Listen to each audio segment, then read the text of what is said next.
Bueno, muy buenos días a todos. Nos encanta compartir este espacio, ¿no? Que es regular en la firma. Andrés Rodríguez, socio de Human Capital y quien lidera la práctica de remuneración total, y yo estaremos acompañándolos en la siguiente hora. Luego se estará vinculando Miguel Mejía, CEO y cofundador de Vinc, y entenderemos por qué. Un tema que siempre ha generado particular interés, que no ha perdido vigencia. Llevamos poco más de 2 décadas hablando de este tema, porque sin duda para nadie es un secreto que los altísimos gravámenes y las cargas impositivas golpean el ingreso de las personas. Y ya no estamos hablando de los ingresos más altos, estamos hablando en general de la pérdida de poder adquisitiva que se ha acumulado con el paso del tiempo. Hoy todavía podemos estar hablando cerca de un 14-16% en el equivalente a lo que sería determinados cargos de profesionales, cargos de gerencia media y por supuesto cargos de la alta dirección como tal. Ya pasó la borrasca relacionada con las decisiones salariales, el cuánto pagar, pero también siempre este tema lo vinculamos, al igual que otros, al cómo pagar. Así es que no es un tema coyuntural de un momento, sino es un tema que nos va a acompañar en la medida en que claramente esa dinámica de altas cargas impositivas se mantenga en el caso de los asalariados. Les damos un cordial saludo, una bienvenida. Está el chat abierto para sus aportaciones y sin más preámbulos estaríamos resaltando 4 cosas que consideramos son particularmente importantes alrededor de lo que es el actual entorno salarial. Pues sin duda una estructura de costo laboral que tienen todas las organizaciones.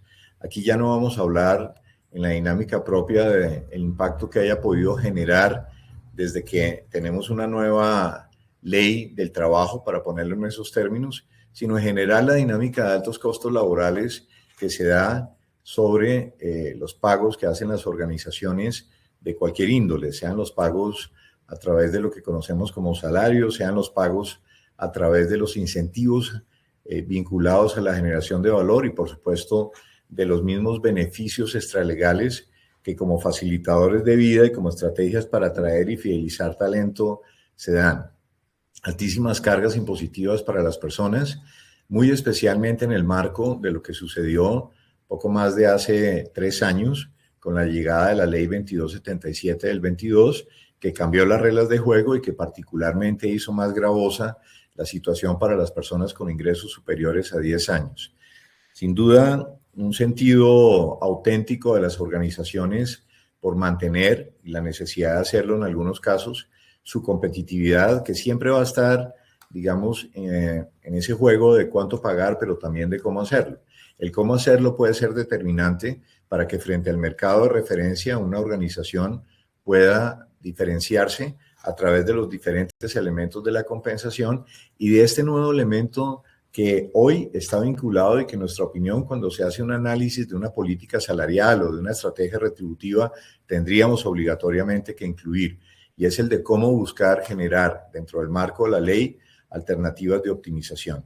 Y por supuesto, también el auténtico interés en mejorar la oferta de valor de las personas, no solamente vinculado a lo que sería su calidad de vida en este tema específico, cómo recuperar poder adquisitivo, cómo garantizar que el ingreso real de las personas, el ingreso neto sea mayor y por supuesto cómo se puedan en el tiempo, digamos, mantener la dinámica propia de lo que sería ese cierre de brechas. Cuando abordamos el tema de optimización fiscal, lo hacemos particularmente en 2 de los elementos más representativos de la compensación, el pago fijo, conocido como salario, y el variable. ¿Por qué no incluimos los beneficios? Porque los beneficios de alguna manera tienen un propósito rector que es el de mejorar la calidad de vida, sean monetarios o sean emocionales. Es muy importante, pero no siempre van a tener una vinculatoriedad con el propósito específico de generar una optimización del costo. Sin duda, en el pago fijo, un tema que está hoy asentado, regulado, que sería, creo, indiscutible discutir de alguna forma cómo ese componente de optimización fiscal impacta positivamente el salario, cómo se puede hacer sobre el pago fijo. La mayor parte de las organizaciones, a través de mecanismos de reconversión de lo que serían el equivalente a los 100 pesos que, digamos, tienen esa vocación de compensar a las personas y de remunerarlas a través de la prestación o como contraprestación de su servicio. Y la regulación proveniente de una serie de normas en el ámbito laboral y tributario. En lo laboral, pues digamos, un tema que está muy asentado, un esquema que es voluntario, un esquema que es alterno, un esquema que no desmejora ninguna de las condiciones colaterales que gobernarían esa relación laboral y que, por supuesto, en todos los casos debería generar un beneficio importante para la renta y para la retención en la fuente. Es muy importante tomar en consideración este aspecto. Nunca se va a generar un aplazamiento del efecto impositivo, no haríamos mucho si fuera de esa manera. Entonces, el ahorro real para quienes son declarantes del impuesto de renta y, por supuesto, una mejora en su flujo de caja mensual con lo que se consideraría el anticipo en ese sentido. Todos los aspectos ya está inventado, ya está aprobado, ya, digamos, hace parte de la dinámica propia de lo que sería la transición a un modelo de optimización fiscal en cuanto a proteger, digamos, las bases de liquidación en el asunto pensional, en los temas que están relacionados con las prestaciones de ley para quienes no tienen integral, en el equivalente a lo que sería los factores de conversión para una prestación de tipo extralegal, donde el conocido salario sea, digamos, la base de referencia, pasivos vacacionales y, por supuesto, hasta temas muy sensibles como lo que sería la base para liquidar frente a la ruptura del contrato y pagar una bonificación o una indemnización a ese retiro. Y algo muy importante para resaltar, la forma como los entes de control perciben quienes están cerca de la nómina, que sabemos hoy son la UGPP particularmente y su prima hermana, la Autoridad de Impuestos. Entonces, entre la posición de estos dos fiscalizadores, es claro que el esquema, si es un esquema formal, pactado por escrito, si es un esquema que no supera los topes de la llamada Ley 1393 del 2010 en cuanto al 40% en la correlación de los pagos no salariales y la remuneración total. Y si es un esquema que a través de las alternativas que miraremos adelante, en las que se operativiza, por supuesto, la dinámica propia de ese medio de pago o vehículo de pago en una parte de la compensación, que en el caso de Human Capital, claramente antes y después de la 2010, ha mantenido un estándar y un punto de referencia como tope de hasta un tercio de la compensación, la que se estaría flexibilizando si lo pusiéramos en esos términos, pues no vamos a tener ninguna dificultad. Con el componente último, y es que esas alternativas estén adecuadamente contabilizadas. Y aquí en ese portafolio que compartiremos, solamente hay la posibilidad de manejarlo a través de lo que serían los aportes de índole laboral, los gastos de índole laboral y las erogaciones que se hagan en el ámbito tributario. Una de dos compañías tiene, digamos, la prioridad de buscar mecanismos de optimización fiscal para hacer más competitivo el tema, en parte para, digamos, buscar una especie de efecto bálsamo en el efecto que tuvo la variación de los salarios, particularmente el referente en los mínimos y en los mínimos integrales cuando no se desintegralizaron para el resto de personas que, pues, digamos, promedio de los incrementos, incluso basados en nuestra gran encuesta del mercado laboral colombiano 26, donde participaron 1.100 empresas en 20 sectores de actividad económica para cerca de 1.200 posiciones, estuvo en el orden de un 5.8 como tal, algo por encima del componente inflacionario.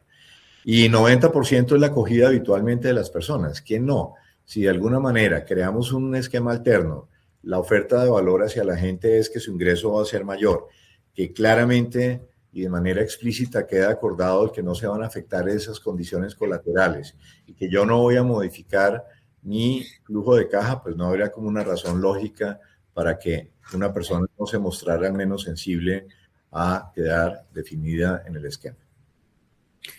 Así es, doctor José Manuel. Muy buenos días para todos. Un placer poder tener este espacio y compartirles estas principales tendencias en temas de optimización tributaria. Tema importante, como lo mencionaba anterior José Manuel en su intervención, este tema de optimización tributaria, digamos que ya permea todo el mundo de compensación total. Y es, digamos que un tema donde hay que apuntarle para poder ser estratégicos y poder potenciar esa oferta de valor que tenemos hacia las personas. Como ustedes siempre saben, siempre nos gusta, pues, en estas sesiones mezclar entre la teoría y la práctica. Y siempre nos gusta ilustrarle los ejemplos para que ustedes puedan ver cómo, digamos que esa parte conceptual, esa parte teórica, aplica ya en la vida real para las personas que hacen parte de nuestra organización. En este ejemplo ilustrativo, vamos a mirar el efecto que tiene la flexibilización salarial dentro del componente fijo, como lo mencionábamos anteriormente. Miren, este es un salario de 35 millones de pesos, es un salario integral y es muy importante poder, digamos que ver el escenario tributario completo. ¿Cuál es su efecto en su retención en la fuente mensual, que es el que le va a dar la caja mes a mes y en el año fiscal?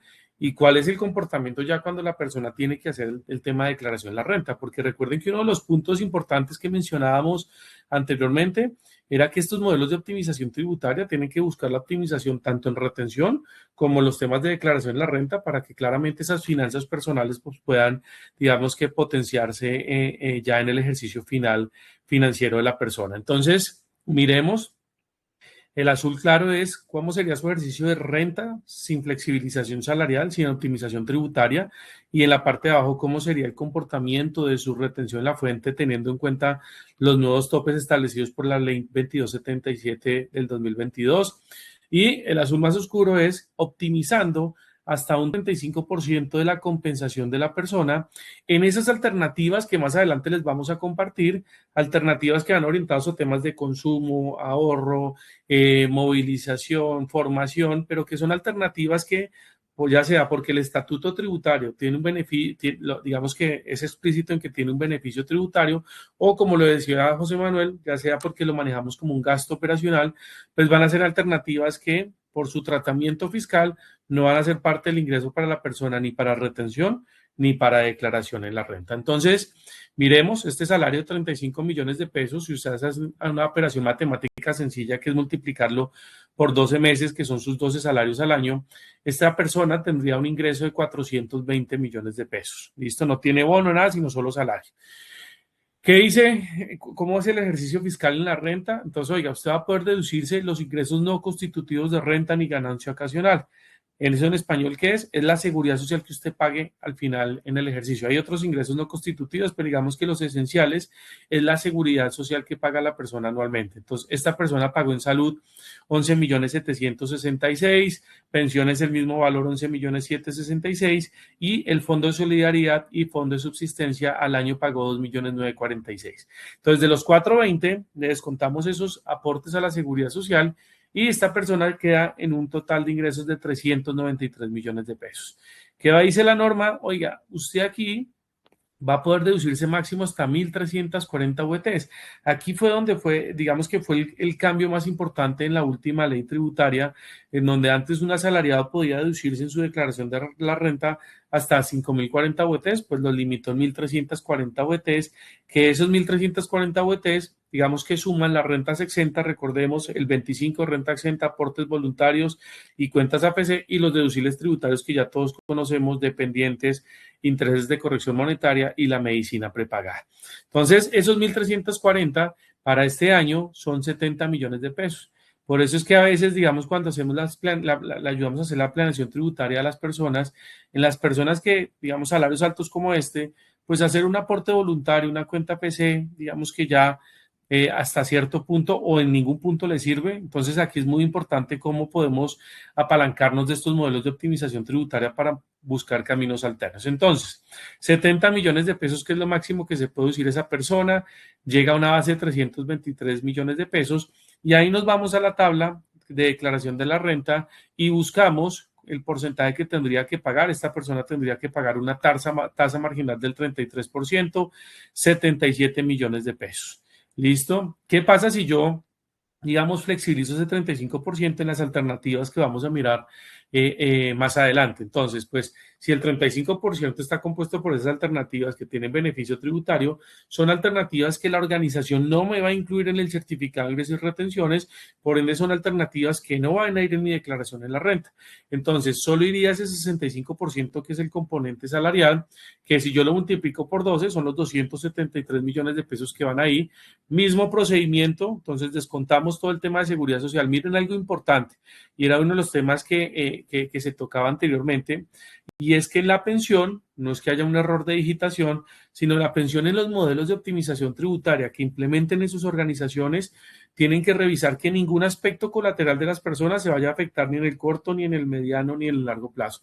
Y por eso el tema de pensión tiene que compensarse para que las personas garanticen que su capital sea en fondo privado o sean temas de colpensiones, pues digamos que se mantengan y la persona pues no vaya a tener ninguna afectación en temas pensionales. Entonces la pensión, digamos que con esos mecanismos de compensación, su capital y su aporte se sigue manteniendo sobre el 100%. Descontamos la seguridad social, esta persona queda en 251 millones de pesos.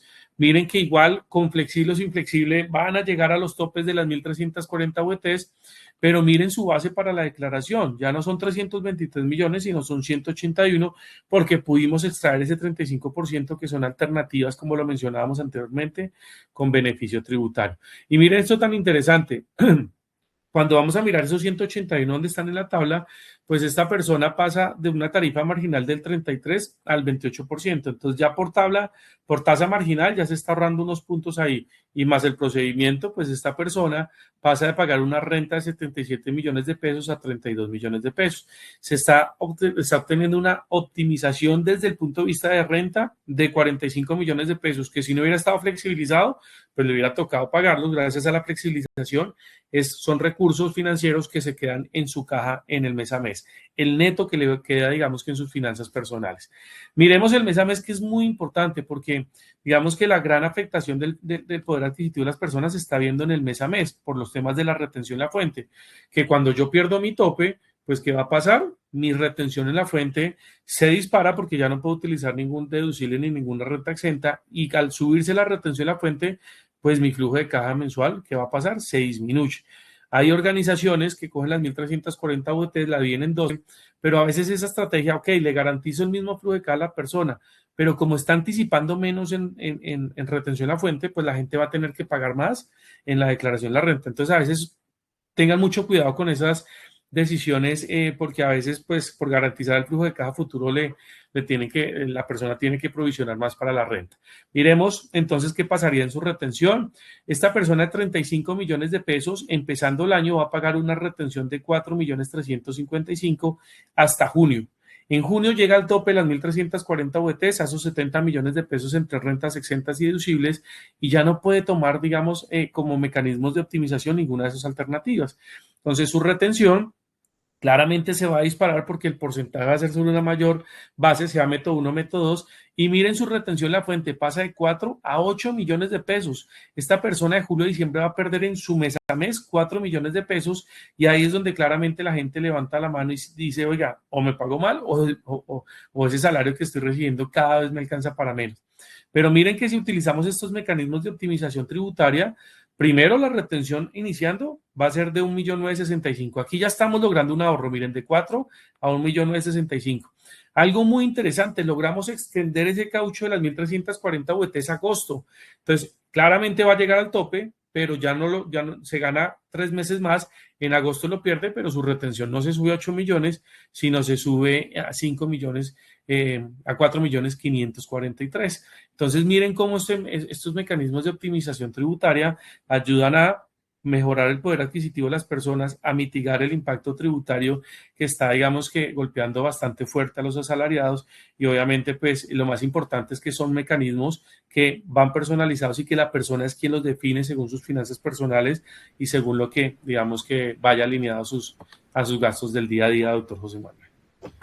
Muy bien, la segunda utilidad importante, y además por esta época en que muchas organizaciones están materializando el resultado de lo que serían los pagos ligados a la generación de valor, que generalmente se dan a través de bonos o bonificaciones, existe la posibilidad de generar una optimización fiscal de esos bonos.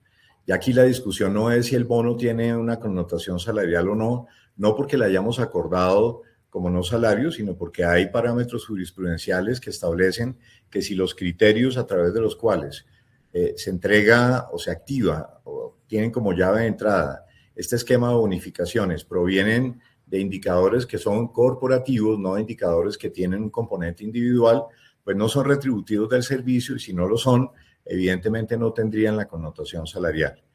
Se ha ido permeando a todos los segmentos poblacionales. Algunas organizaciones para el año 26, ya lo hemos visto el año pasado y también lo habíamos propiciado, han utilizado el variable como un mecanismo para recuperar parte de lo que sería su competitividad, para volver a despegar esa especie de vértebras que quedaron absolutamente integradas producto del incremento que pudieron tener determinados salarios, sobre todo en los primeros niveles con el 23%. Claramente el interés de fomentar la generación de valor. Somos de la teoría que a la vuelta de la esquina, una compañía que no tenga implementado en 3 o 4 años un modelo de variable para todos los segmentos poblacionales, posiblemente no estaría siendo viable ni sostenible. Pero lo relevante acá es estos referentes de porcentajes que salen del gran estudio, de la gran encuesta del mercado laboral colombiano, donde el 37% de las organizaciones han buscado afianzar sus modelos de variable, hacerlos extensivos a otras capas poblacionales, pero una de cada 3 tiene claramente pensado generar un mecanismo de optimización. Y es que resulta muy desestimulante para alguien que pedalea durísimo un equipo, se genera una sinergia en términos de lo que sería la búsqueda de un propósito común, se activa el pago variable, pero termina siendo grabado ese pago variable y dándose una especie, comillas, de lo que sería un agio en materia tributaria, cuando, por ejemplo, la gente está en el método 2 de retención en la fuente y volvería a entrar ese variable para la base de los recálculos semestrales de porcentajes como tal. Esos mecanismos de optimización mitigan en el momento del pago y desaceleran el efecto, particularmente quienes estarían en el método 2 para que no tenga un crecimiento exponencial la tasa impositiva en el tema. Una de cada 5, el 19%, pues lo que ha hecho es básicamente potenciar esos resultados, incorporar opciones de alto impacto en los primeros niveles organizacionales que no necesariamente, digamos, se utilizan para otros tipos de población. Ahora vamos a ver la figura de los créditos con tasas hipotéticas del 0%, la relevancia que en este decreto reglamentario del año 20, el 1013, a través de las becas y créditos condonables, que entre otras cosas es parte de una solución que siempre está en la canasta familiar con una tendencia alta, casi el 80% lo utilizan para sí o para sus entornos de afinidad, y por supuesto la propia dinámica del arrendamiento de vehículos, que con el cambio en las formas colaborativas, que con toda esta dinámica de reconversión de medios de movilización, pues es un producto mucho más limpio, en nuestra opinión, tributariamente, con un blindaje superior frente a lo que claramente venían siendo los esquemas convencionales del ICE. 26%, una participación importante en lo que es la gerencia media, con una ampliación en el reconocimiento de estos bonos, pero la optimización fiscal ya se volvió un factor crítico, porque por los niveles de ingreso, solamente por los niveles de ingreso producto del pago fijo, más lo que pueda estar representando el variable, que aquí se puede estar moviendo entre 1.5 salarios adicionales al año, que sería un 8 o 12% de la compensación anual adicional, pues tiene un impacto muy representativo. Y un 33%, digamos, de las compañías, sobre todo en los niveles de gerencia media y de gerencia alta, están utilizando dentro de ese portafolio que tiene una categorización en gastos laborales y en gastos operacionales, los segundos, porque la ventaja que tienen los segundos como gastos operacionales es que no entran en la ecuación de la 1393 ni en el numerador, es cierto que no son salario, pero por encima de eso tienen una jerarquía, llamemos, diferente al ser gastos operacionales y no entran dentro del denominador que sería la remuneración total.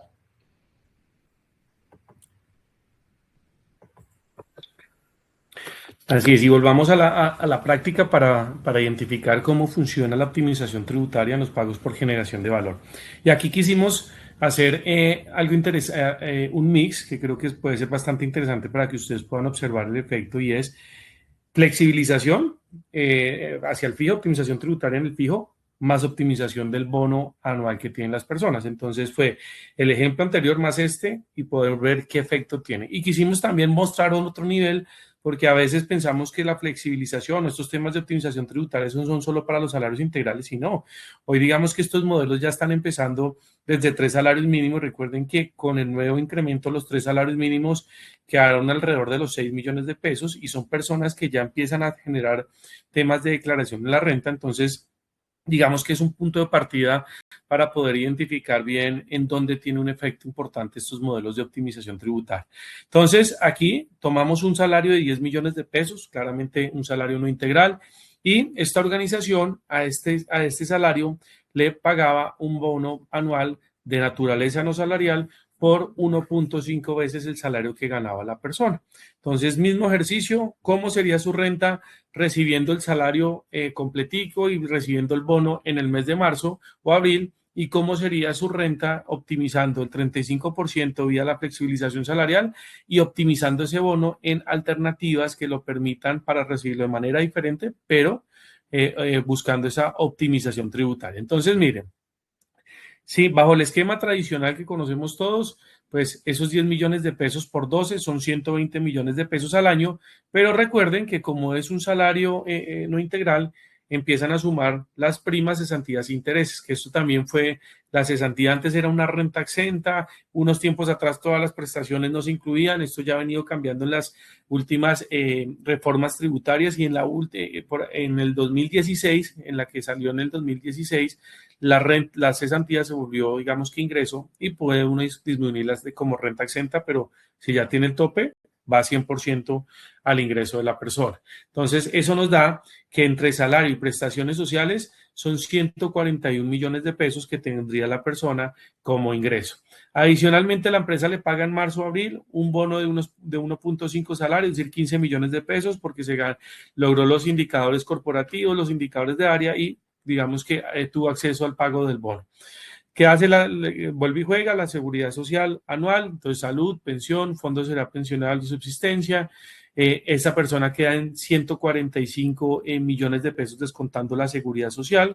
Y miren que esta persona pues no llega a los topes de los 70 millones de pesos porque digamos que está ahí como en el inicio donde la ley, la reforma tributaria empieza a impactar, pero entonces digamos que puede utilizar 38.500 que son las rentas exentas y los deducibles que tiene la persona.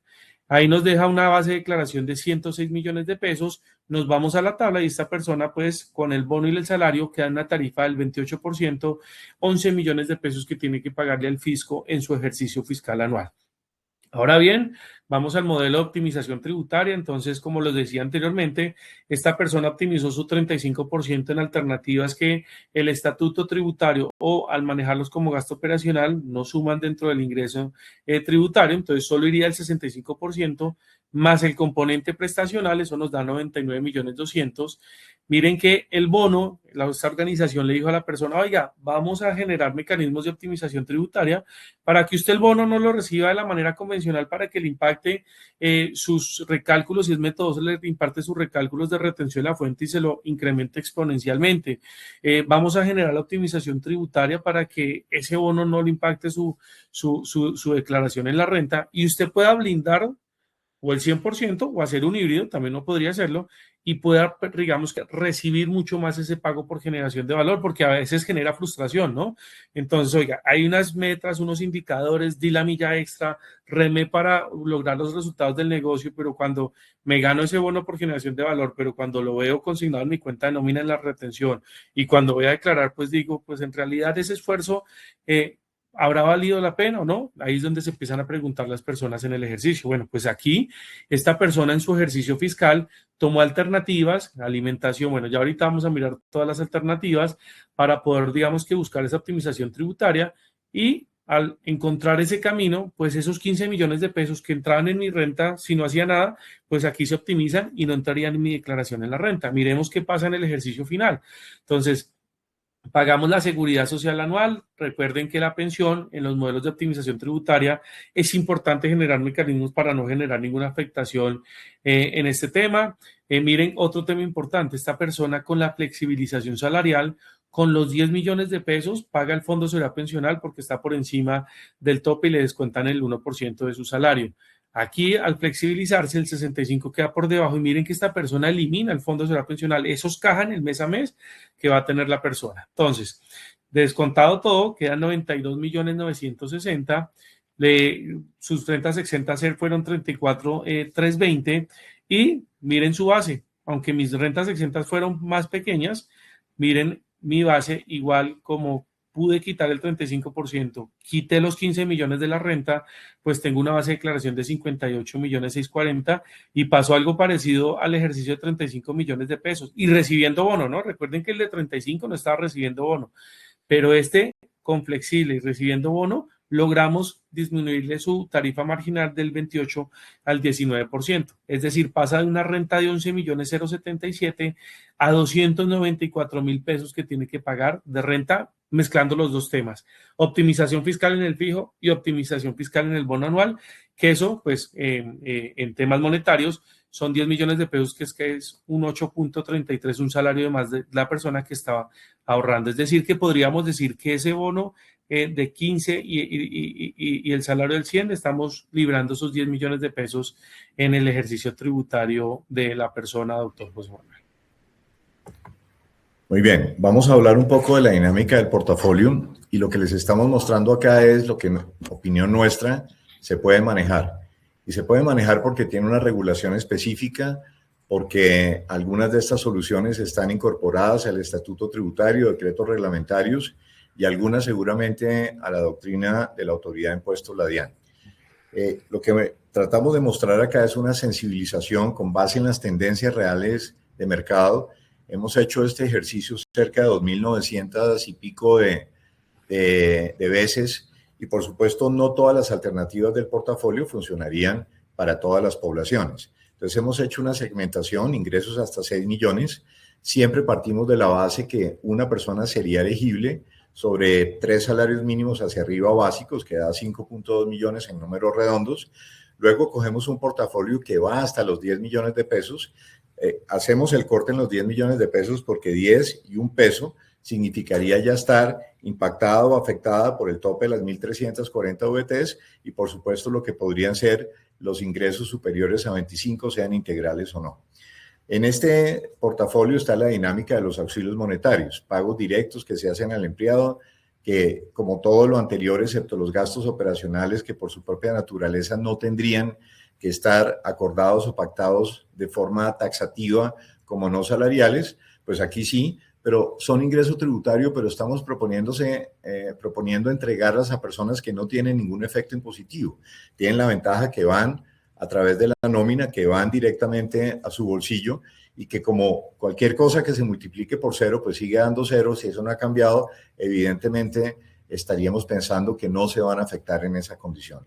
Habitualmente las alternativas que se manejan, salud, transporte, vivienda, educación y alimentación, con lo cual estamos sobrados, podríamos decirlo, en opciones de portafolio para lo que sería una canasta familiar en este nivel de ingreso. De las alternativas, me ocuparé de la salud vigente, que entre otras cosas a través de la problemática propia que conocemos, pero de lo que ha sido el desarrollo de planes complementarios, la consolidación de modelos de cobertura, digamos, en otras condiciones más amplia como las prepagadas, las pólizas de hospitalización y cirugía, podrían vincularse con un alivio tributario a través de una norma antigua, pero una norma vigente, el decreto reglamentario 3750, que bajo determinadas condiciones establece claramente que si se trata de un programa que sea recurrente, que si tiene una orientación no excluyente a poblaciones y que si se utiliza hasta un valor promedio que tomarían, digamos, las personas que básicamente escojan esta alternativa, tendrían un alivio tributario. Es un tema muy interesante porque gran parte de las estructuras, incluso de beneficios que tienen algunas organizaciones, plantean esta cobertura, subsidiada o no, pero no siempre la vemos vinculada con un cablecito allá adentro en el cuarto de máquinas que nos dé un mejor perfil en el tema de positivo. Sí es. Tenemos dentro de nuestra línea de consumo una alternativa bastante interesante y poderosa que son los pagos de alimentación. en donde digamos que uno de los grandes temores cuando salió la ley 2277 y estaba, digamos que estipulado el 29-1, en donde decía, oiga, todo lo que sea pago a terceros es ingreso tributario. Nosotros, digamos que en su momento revisamos la norma 387-1, digamos que no estaba derogado. Finalmente la DIAN después sacó un comunicado diciendo que seguía vigente, pero digamos que la parte de la alimentación es un producto, digamos que interesante para hacer temas de optimización tributaria, porque en general, sin decir todos, pero en general, la mayoría de personas dentro de las finanzas personales tenemos gastos orientados a temas de consumo, en temas de alimentación. Estos temas hoy se han venido modernizando, han venido cambiando bastante bien. Más adelante les contaremos estos avances que ha tenido este producto en temas de usabilidad y de herramientas tecnológicas. Pero lo más importante es que para tener el beneficio tributario aquí, tenemos que basarnos en respetar los topes que estipula el 387-1. Primer filtro, y es que el componente salarial, ojo, no el ingreso que a veces confunden el tema, sino el componente salarial no supere las 310 VTs, que para este año son más o menos 16.700.000, 800 para una persona que venga por debajo, va a poder tener el primer filtro para utilizar la tarjeta. Y la segunda llave de entrada es que mensualmente la persona podrá utilizar dentro de su tarjeta de alimentación hasta 41 VTs, que son 2.140.000 pesos. De ahí para abajo, pues usualmente la gente lo que tiene que revisar es cuánto es su presupuesto en este rubro, pero es un producto muy interesante. Si mi mercado cuesta, no sé, 2 millones de pesos, pues incluyo esto dentro de mis políticas de optimización tributaria, son 2 millones de pesos mensuales que no me suman para la retención, y esto pues digamos que por 10 meses que nos queda ahorita, pues son digamos que 20 millones de pesos que no irían en la declaración en la renta. Entonces, es un producto bastante interesante. Un tema importante, con el nuevo incremento del mínimo de ley, los salarios integrales ya se quedaron por fuera del uso de la tarjeta, pero pues como se han venido manejando, por eso los temas de desintegralización y todos estos temas han sido importantes en el proceso porque habilitan nuevamente el tema de la tarjeta de alimentación. Los temas de educación, también temas, digamos, que se han venido, es uno de los productos más nuevos dentro del portafolio. Esto fue finalmente, salió en la ley de crecimiento, una reforma tributaria del gobierno Duque, faltaba su reglamentación. La reglamentación finalmente salió en junio del 2020, en plena pandemia, con el decreto 1013, y pone unas reglas de juego para que los podamos utilizar correctamente. Lo primero es que pues tiene que existir una política y tiene que haber un acta, digamos que firmada por el órgano directivo de la organización. Podemos manejar estos temas de educación vía dos caminos: becas educativas y créditos condonables de educación. Los dos son válidos, simplemente la diferencia es que el tema de las becas tiene que permitir un libre acceso para todas las personas, no que todo el mundo esté en el producto, ojo, sino que simplemente si yo levanto la mano puedo acceder al producto. Y los créditos condonables, sí puedo crear una política con una bolsa, con unas reglas de juego, con unos mecanismos para acceder. Entonces puedo tener, digamos, que un grupo de la población dentro de la organización y poner las reglas de juego de la condonación del ejercicio como tal. Otra regla de juego, esto aplica, digamos, para empleados o núcleos de afinidad hasta segundo grado de consanguinidad. Tercera regla de juego, si es para pagos de colegios, solo aplica para temas de matrículas, pensiones, textos y software, no aplica para rutas, no aplica para extracurriculares, no aplica para alimentación. Regla muy importante, el pago se tiene que hacer directamente a la institución educativa, y aunque el decreto no lo dice, siempre recomendamos que la factura o la matrícula salga a nombre de la institución, ya que la DIAN ha sacado circulares en donde recomienda que siempre la factura salga a nombre del pagador del beneficio como tal. Entonces, digamos que son temas bastante importantes.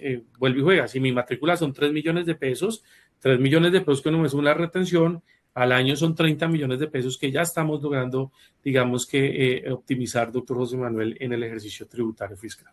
Complemento a lo que plantea Andrés, fíjense que son utilidades con efectos tributarios diferentes. El 1013 tiene unas características de similitud con el 3750, que es el que mostramos arriba cuando habla de educación, pero en el 3750, que es el azul clarito, sí se pueden incluir útiles escolares, la ruta, la alimentación que se le da a alguien, uniformes en el tema de los colegios y demás, gastos asociados. El concepto de educación en el 86, pues no es el concepto de educación, por supuesto, en el año 2020. Aquí trataría de integrar dos que tienen una especie de sinergia, un maridaje importante, que son las alternativas de combustible en lo que puede materializarse hoy para medios de transporte y lo que sería el renting como tal. ¿Por qué se han disparado y por qué han tomado un giro importante? Cambio de formas colaborativas, todo el tema del trabajo remoto y, por supuesto, la practicidad que puede generar una alternativa como el renting y, por supuesto, lo que complementa en el tema de combustible y otros gastos asociados, no solamente la gasolina.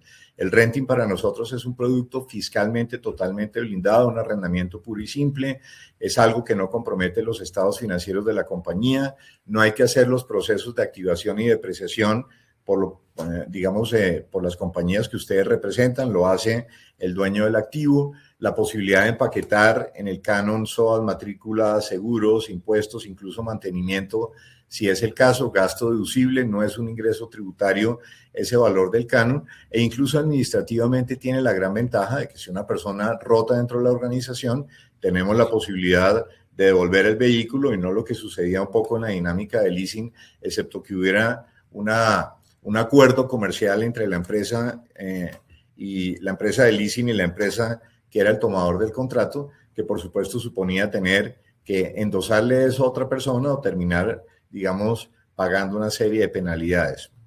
El combustible, basado en una doctrina del año 87, reiterativa, pues muy clara, digamos que se le entregue a cargos que requieren una movilidad en razón del trabajo, que no haya un enriquecimiento patrimonial, que es algo que resalta la norma. No nos dio una pista en ese sentido, pero lo que siempre buscamos es, y sugerimos, hacer una especie de mapa de cargos que analice lo que llamaríamos la criticidad en esa necesidad de movilización.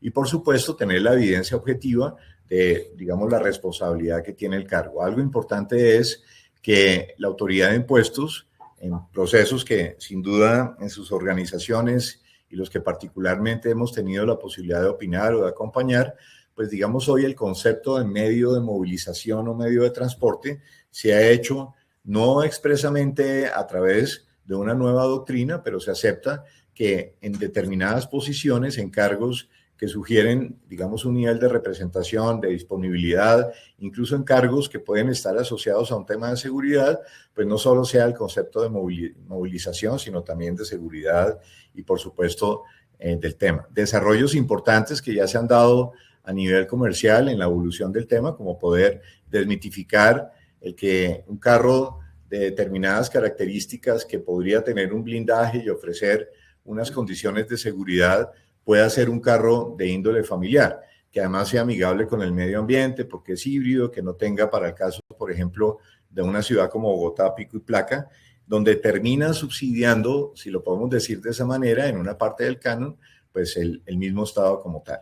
Entonces es una de las alternativas utilizadas. Los créditos, aquí no estamos hablando de los créditos condonables del 1013, estamos hablando de créditos de otra naturaleza que pueden suponer en esencia, digamos, el que se vincula, quien desembolsa el crédito, quien patrocina de alguna manera la condición debe ser el empleador, podría hacerlo con recursos propios, con recursos traídos del sector financiero, no se refiere a lo que puede involucrar a un tercero, que a veces nos preguntan, como un fondo de empleados, un fondo mutuo de inversión, o si yo podría manejar un esquema de libranzas, definitivamente no. Y lo que hacemos es llevar los intereses de ese crédito a una tasa hipotética del 0%. Se le presta a un ejecutivo 500 millones, se le presta una tasa, vamos a suponer, subsidiada de buena del 6%, esta persona tendría que pagar 30 millones de pesos de intereses, mensualmente sería el equivalente a 2.5 millones. Dicho de una manera muy artesanal, sería como dejar de pagarle un salario equivalente a los 2.5 millones por cuenta de una alternativa que estaría, digamos, vinculando el equivalente a la tasa anual como tal. No cabe la condonación ahí, porque la condonación ahí, excepto la del 1013, supondría un ingreso gravable para el destinatario, el ejecutivo, generalmente se maneja en ese nivel, y un gasto no deducible para la organización.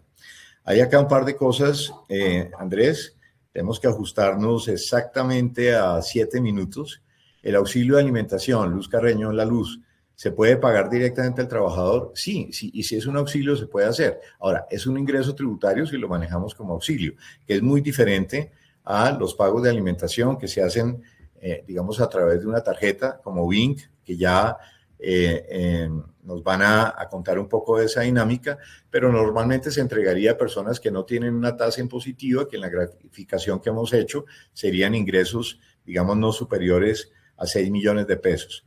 Paola Yara, hola Paola, Colpensiones no acepta aportes voluntarios para personas que estén dentro de los 10 años para acceder a la pensión. No, realmente Colpensiones no acepta ningún tipo de aporte voluntario, pero eso no quiere decir que alguien que esté en el régimen de Colpensiones, que no esté topeado en los 25 salarios mínimos y que por supuesto esté por fuera de la cuenta regresiva del promedio de los 10 últimos años, que es lo que nosotros consideramos no sería elegible. Ojo, no sería elegible para un esquema de estos, no pueda tener una cuenta de ahorro individual de las cuentas que fueron creadas por allá en el año 87, creo que con una norma que era como el decreto 2513.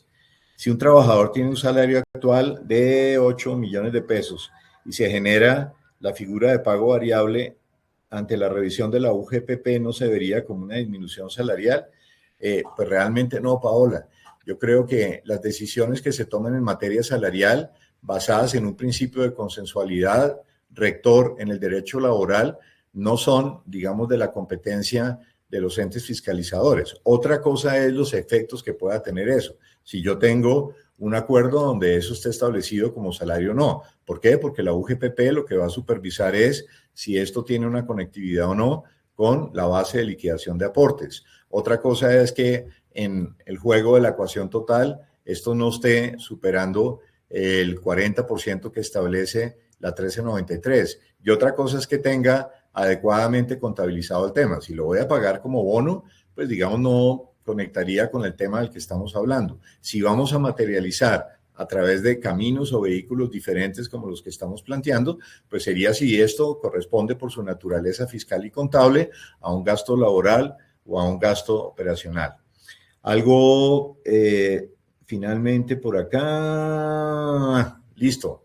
Creo que estamos. Ahora María Orozco, hola. Ana, ¿cómo se paga el bono con RFI? A través de cualquiera de estas alternativas. Entonces tiene que haber algo que resulte funcional para la gente, que la compañía haga el primer filtro de decir corporativamente me conviene y que por supuesto para los efectos reales el tema se dé. Las otras alternativas, digamos, tienen un comportamiento importante. No quiere decir necesariamente que están encasilladas y que es una camisa de fuerza para los segmentos salariales que estamos planteando. Mencionamos el tema de los gastos de representación, digamos, con reserva. Es quizá la única alternativa en que somos muy explícitos en que haya un manejo muy acucioso de qué alternativas puedan tener vinculatoriedad con la operación generadora de renta. Por supuesto, que tengan los debidos soportes y que no haya, digamos, el componente de una figura. En los dos últimos minutos, antes de vincular a Vinc, que por supuesto complementa dentro de la sinergia de lo que plantea Human Capital desde el punto de vista conceptual y lo que es una solución que sin duda genera una fácil y simplifica, digamos, los modelos de gestión que transforma también la oferta de valor hacia la gente, que es un tema muy importante. Hablemos de los acuerdos colectivos. Sobre esto hay una cantidad de mitos. Por ejemplo, si definitivamente, y lo escuchamos desde que salió la 2277, por el beneficio que tiene el artículo 29-1, que establece que la compra de bienes y servicios, ojo, compra de bienes y servicios, de algo que la norma llama pagos en especie, que suponen un pago a tercero y que pueden vincular al empleado y a su núcleo familiar, que es una maravillosa, muy exótica, pero maravillosa alternativa que trajo el Estatuto Tributario, valdría la pena frente al tema del que estamos planteando. Pues realmente consideramos que se repelen las alternativas de flexibilización salarial expresadas acá en un portafolio de optimización por una referencia en ese articulito, y es que además no tengan una regulación propia en el estatuto y normas adjuntas. Entonces, si lo que les hemos mostrado tiene una regulación específica, pues no sería compatible con esas alternativas de portafolio que pudieran ir allá. Eso no quiere decir que sea malo. Vemos muy complejo, digamos, para efectos pragmáticos, muy complejo, tener que estructurar un pacto colectivo. ¿Para qué? Si eso nos limitaría la utilización de un portafolio como el que hemos planteado, seguramente abriría otras posibilidades. Yo le podría manejar y pagar el arriendo a un empleado mío, sí, Es la compra de un servicio en pago a un tercero, puede cubrir al empleado de su núcleo familiar y no tiene una regulación específica en el estatuto. Yo podría en un plan de calidad o de bienestar de vida manejar un paquete de estos de todo incluido para, entre otras cosas, movilizar, por ejemplo, y desatorar lo que es una tendencia generalizada de acumulación de pasivos vacacionales. Claro que sí, pero eso no nos permitiría manejar una dinámica de alimentación o de educación o de combustible o de otras opciones que claramente podrían ser parte de esta dinámica.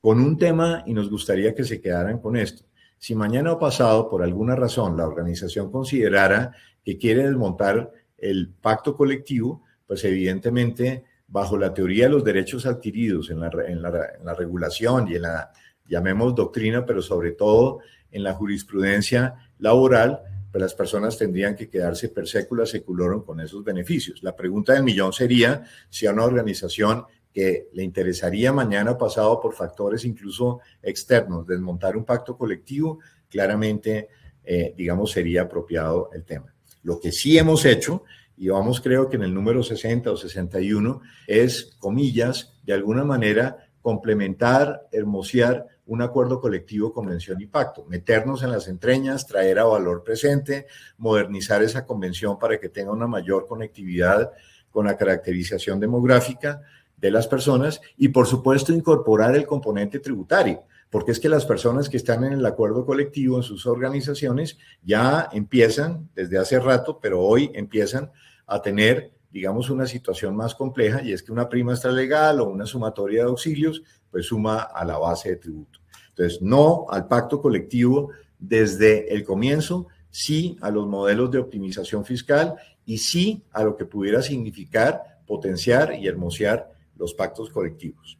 Dicho esto, hemos invitado a Miguel Mejía, CEO y cofundador de Vinc, una solución que para nosotros en una sinergia con Human Capital es fundamental para los usuarios que son ustedes, para la experiencia del usuario final, que son los empleados que tienen estructuras de beneficios, donde temas como la alimentación, donde temas como educación, donde temas como dotación, donde otro tipo, digamos, de alternativas, pues son fáciles de administrar, porque además incorporan el componente tecnología con los más altos estándares y permiten algo que a veces nos preguntan, y es la carga operativa. Podemos simplificar la gestión de los modelos, podemos hacer una verdadera transformación de una estrategia o de una política retributiva. Miguel, bienvenido. Y por favor, en estos minutos faltantes, complementa lo que hemos dicho con algo tan novedoso y tan interesante dentro de la sinergia que tenemos con ustedes.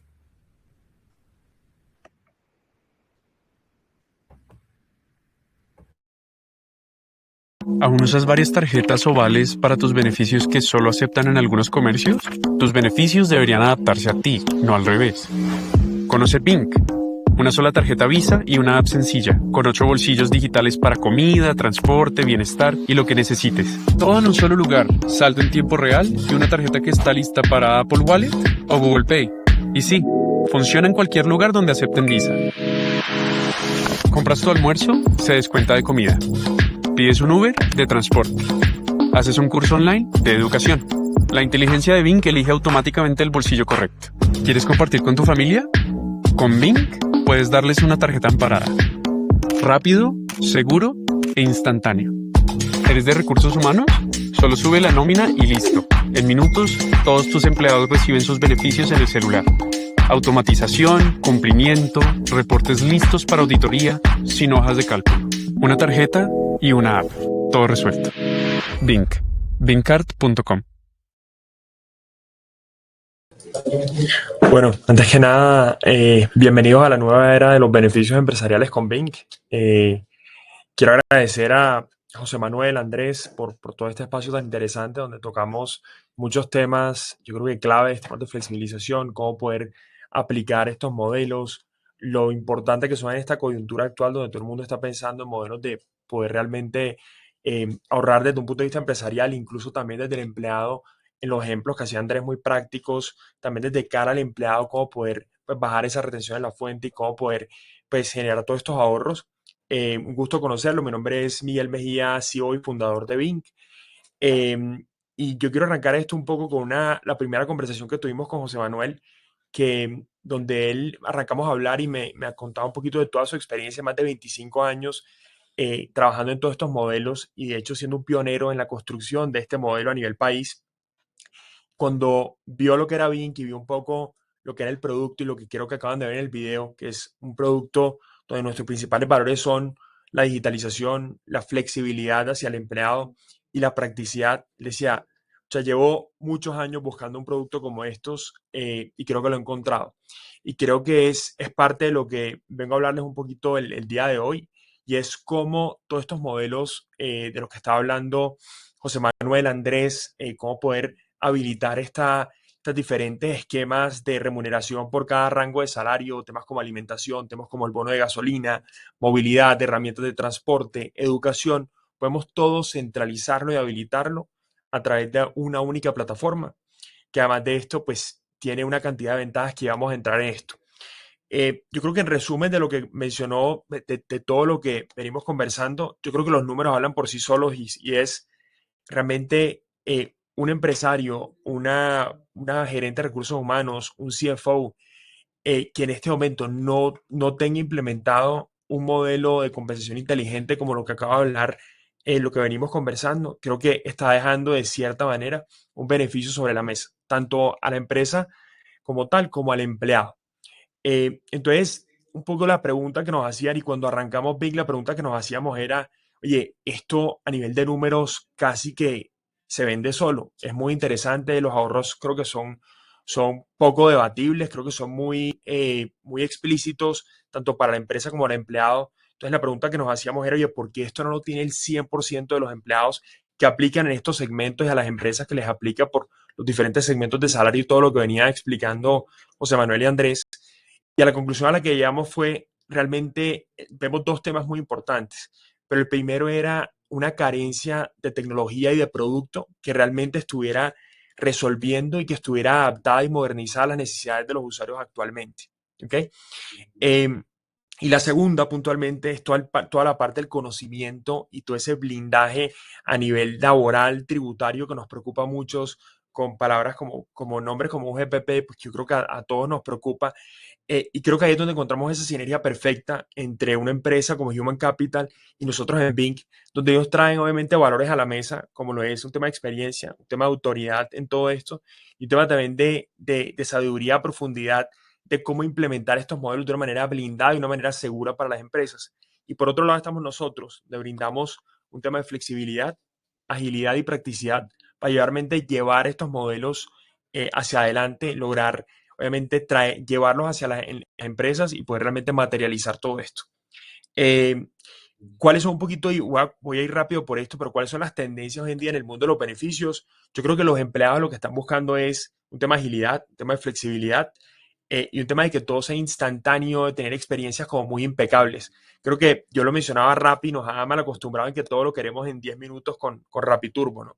Entonces, eso es un tema. Y por otro lado, las empresas, que yo creo que venimos conversando esto en toda la sesión, lo que buscan es, en esta coyuntura puntual, con el tema del aumento del salario y demás, buscan un tema de ahorro, un tema de poder implementar modelos de compensación más inteligente y poder, nuevamente, y creo que es el título de esto, que lo que valga más que todo es el neto, ¿no?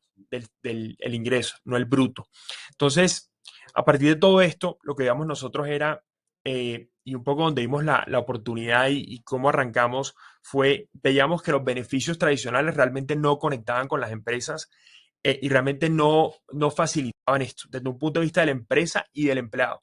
Por un lado, el empleado, las soluciones que habían eran bonos de papel o soluciones de tarjetas cerradas, donde siempre el empleador o el empleado estaba limitado a dónde podía utilizar sus beneficios, que va muy en contra de una tendencia actual que es flexibilidad. Y por otro lado, veíamos que las empresas, para poder montar estos esquemas, requerían de mucha logística. Esto básicamente lo que hacía era problemas adicionales para equipos de recursos humanos, gestionar tarjetas, gestionar envíos, problemas en el tema de soporte, de pronto lidiar con varios proveedores. Entonces, un poco lo que buscamos fue, oye, ¿cómo logramos un modelo donde realmente esté todo centralizado, esté todo digitalizado y esté 100% adaptado a las necesidades actuales, tanto de las empresas como de los empleados. Lo que se busca es realmente eficientizar todos estos modelos y poder ser un habilitador tecnológico para montar todos estos esquemas y pues toda esta compensación inteligente al interno de la empresa. Yo creo que por otro lado también está claro, que creo que todos lo sabemos, y es todo el impacto de los costos prestacionales que realmente genera un incremento en ese costo del empleado. Y por otro lado, en el empleado, que como lo mencionaba ahorita Andrés, creo que a medida que van ganando más la cantidad de descuentos, realmente no logran percibir esos aumentos salariales como un ingreso, sino muchas veces termina siendo al revés, ¿no? Entonces, un poco lo que creamos fue, y un poquito la idea fue cómo optimizamos el salario y cómo creamos modelos de compensación inteligente a través de modelos de beneficios que no deberían ser un dolor para tus empleados, con todos los dolores que hay en los jugadores tradicionales, donde nada, las tarjetas son cerradas, no las puedes utilizar en medios digitales, no las puedes utilizar en e-commerce, etcétera. Y cómo también logramos operacionalizar esto para las empresas de una manera muy fácil y muy ágil. Y por eso nace Bink. Básicamente es una única tarjeta para todos los beneficios, un producto Visa, que uno de los principales beneficios es ya paramos de preguntar a quién me aceptan esta tarjeta. ¿Okay? Es uno de los principales diferenciales.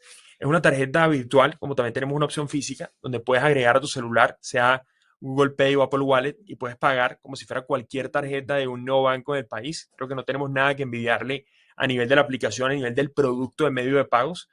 Puedes vincularla a plataformas como Uber para utilizar tus beneficios de movilidad, pagar en gasolineras simplemente pagar con Google Pay, Apple Wallet, pagar en plataformas de educación, así también en colegios, alimentación, utilizarla en Rappi, por ejemplo, para pagar un domicilio. Y aquí les cuento un poquito resumido por qué somos el mejor producto de beneficios del mercado. ¿Okay? El primer se acepta en todos los comercios, tanto online como físicos. Tenemos más de 12 bolsillos para centralizar todos los beneficios empresariales, donde aquí hay un tema muy importante y una de las claves que mencionaba José Manuel y Andrés, y es la clave de todo el tema de beneficios, sobre todo cuando tiene un impacto tributario y demás, es la destinación específica. ¿Okay? Y es asegurar que yo como empleador esté seguro de que lo que yo le di como alimentación a un empleado efectivamente se lo está gastando en alimentación. Eso lo hacemos con toda nuestra tarjeta inteligente, donde básicamente lo que tenemos son múltiples bolsillos, donde lo que permitimos es direccionar esos consumos a comercios que están categorizados dentro de la red de Visa como un comercio de alimentación, movilidad, dotación, regalo. Ejemplo muy simple. Tu empleador te entrega un beneficio de alimentación. No puedes simplemente ir y gastártelo en un farmatodo, por ejemplo, que es una droguería o una farmacia. Te lo puedes gastar en comercios dentro de la red Visa, que es supremamente amplio, que estén categorizados como alimentación. ¿Cuáles son estos? Supermercados, restaurantes. Es una red supremamente amplia. Estamos hablando de más de 1. Algo millones de comercios que hoy en día están habilitados para aceptar tarjeta, y hoy en día, gracias a soluciones de aceptación muy importantes como Volt, podemos usar esta tarjeta como el corrientazo de la esquina para un almuerzo, como en el Éxito, o de pronto un restaurante de lujo que sea muy de nicho, donde no aceptan las tarjetas tradicionales. Es virtual, como también tenemos una versión física, que lo puede simplemente solicitar el empleado desde la app y le llega directamente a la casa. Todo es 100% instantáneo. La empresa entra a la plataforma, crea a los empleados, dispersa, y en tiempo real cada empleado recibe sus beneficios, recibe una notificación en sus apps. El proceso de registro es supremamente sencillo y puede empezar en ese instante, sin esperar 2-3 semanas a que le llegue una tarjeta, con vincular su tarjeta a su Google Pay, Apple Wallet, y empezar a usar sus beneficios. Y lo más importante es, pues Visa respalda cada una de estas transacciones, como lo mencioné ahorita. Esto es un poco el producto. Tenemos más de 12 categorías de beneficios. Tenemos mucha flexibilidad en los bolsillos: alimentación, transporte, temas como dotación, bienestar, temas como home office, educación. Tenemos una flexibilidad para realmente crear los bolsillos que queramos de acuerdo a ese menú de beneficios que quiere implementar la empresa. Ejemplos aquí, la entrega de dotación, que hoy en día muchas veces es con comercios específicos, que es toda una carga operacional. Simplemente entro, creo mis empleados que le pueden entregar la dotación, se las entrego, y yo me aseguro que únicamente la van a poder utilizar en comercios de ropa, zapatos a nivel país o a nivel internacional, que es un punto también muy importante que ya voy a entrar. Esto es un poquito cómo funciona la tarjeta inteligente, y es aseguramos la destinación específica, que es la base legal donde blindamos a la empresa que efectivamente pueda garantizar que esos beneficios se utilizaron en el destino que era, porque eso es lo que busca la ley, ¿no? Es coherencia y que se evite obviamente un tema de simulación de salarios y demás. Entonces un Rappi se direcciona directamente al bolsillo de alimentación. Esto no requiere de ninguna labor del empleado de tener que escoger un bolsillo al otro. La tarjeta es inteligente, simplemente vas a un comercio, a un restaurante y con los códigos de categoría que tiene Visa directamente direcciona al bolsillo correspondiente, asegurando a la empresa esa destinación específica. A nivel de empresa, tienes un portal donde tienes todo a la mano. Es supremamente sencillo poder agregar, subir un archivo de Excel y poder precisamente arrancar a dar todos estos beneficios que quieren tus empleados. Puedes generar certificados de ley, que eso es muy importante. El día de mañana llega algún tipo de auditoría preguntando, mira, realmente un cuestionamiento sobre un empleado que por alguna razón no salió en mejores términos con la empresa y desconoce que unos beneficios de alimentación fueron realmente entregados en alimentación, pues tienes toda una certificación donde sabes que esa persona se gastó esto en D1, en McDonald's, en X, Y comercios. ¿Okay? Por poner ejemplos muy simples. Puedes consultar el histórico, puedes tener dashboards además interactivos de dónde están utilizando esos empleados sus beneficios. Y es, oye, le estoy dando un beneficio de educación a los empleados, pero realmente no se lo están gastando. ¿Por qué no reformulamos un bolsillo que realmente esté más alineado a lo que ellos quieren y a lo que yo quiero fomentar como empresa? Entonces, nuevamente, ejemplos de cómo podemos operacionalizar todo esto. Y por último, esto es una empresa que está fondeada, que en muy poco tiempo, estamos ya con más de 250 clientes, hemos crecido a ritmos muy acelerados y yo creo que va muy conectado a todo lo que veníamos hablando anteriormente y es que esto es un tema de tendencia hoy en día en el país. Uno de los principales detractores de montar estos modelos, como lo decía, era la tecnología y es tener un producto que realmente pudiera resolver las necesidades tanto de las empresas como de los empleados y creo que lo estamos haciendo y creo que un poquito los números harán por sí solos y los logos que hoy en día ya confían en nosotros como empresas grandes que han montado estos esquemas con nosotros o cambiado proveedores tradicionales como tiendas como comercios como Amazon, donde están entregando todos estos beneficios a su base de empleados, como Grupo Argos, como un Efecti, Grupo Astara, Servientrega, que son jugadores realmente de mucho peso que están ya confiando en nosotros y muchos otros más entre esos 250.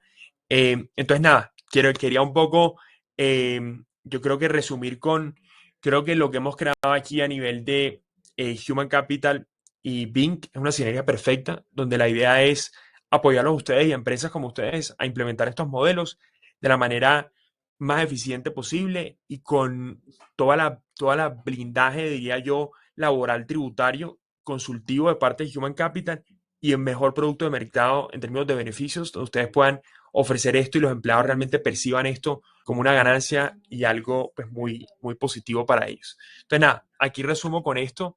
Nuevamente, José Manuel, Andrés, a todo el equipo de Human Capital, muy agradecido por este espacio, por la alianza que estamos creando. Entonces, nada, les cedo la palabra y yo creo que hay un par de preguntas que podemos resolver si nos alcanza el tiempo.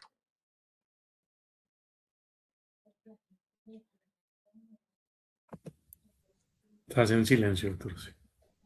Sí.